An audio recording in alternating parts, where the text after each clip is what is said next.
Now, summer is just around the corner and it can be really tempting to think about planting out some of those tender and half-hardy crops. But is there a cautionary tale here? When is the right time to plant them out?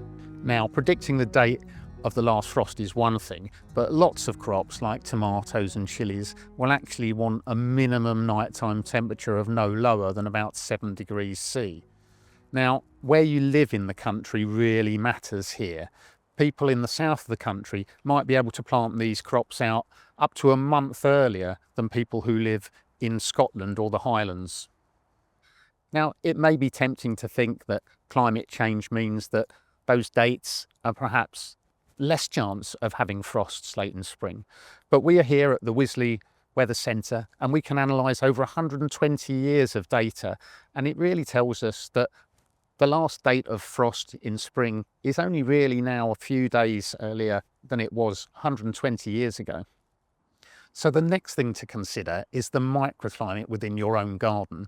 Now, I'm sitting here and there's walls behind me and paving, and that can actually absorb heat during the day and release it at night. So the temperatures in an environment like this could be a degree or two warmer than if I was in an exposed rural setting. The other thing to consider is whether your garden's got slopes. If you've got a slope, the cold air can sink and so frost pockets can form at the bottom of the slope.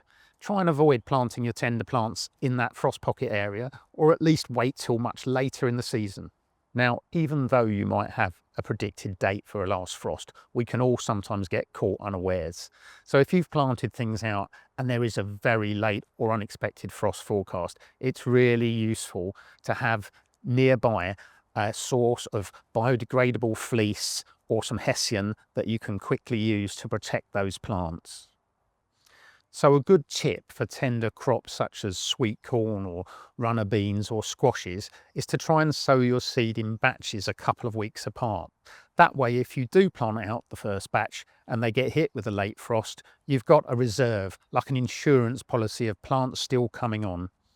So there are some things you can do to help prepare for your plants moving outside. If you're growing them in the greenhouse, that's offering them some protection. Opening the doors through portions of the day can just help some of that cool air go through. Open the vents if you've got them, but remember to always close them before the temperature drops at night. You can also move some plants outside for a few hours, maybe up to 4 or 5 hours, but put them back in again before the night temperatures start dropping. This could also apply to bigger plants such as citrus that you may have been overwintering in the greenhouse or in a conservatory. Putting them out for that little bit of time during the day just helps them build up their tolerances, and it's less stress when you leave them out for a longer period. Now, you may have larger tender plants that are already planted in the garden, and they could be things like tree ferns or bananas. Now, normally we would protect them over winter by insulating them in some way. They will either be wrapped. Now, you've got to make sure that the temperatures are warm enough before you start taking that wrapping off. It can be quite an effort, especially if you've lagged things with lots of straw and wire around a banana, for example.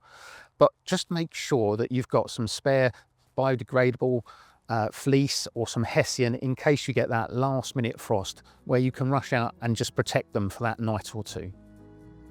Now, we can all be tempted to plant out our tender plants too early, especially when the weather's really nice in spring. But hopefully with some of the ideas and tips that have been given, you can help protect your plants and get them off to a much better start this season.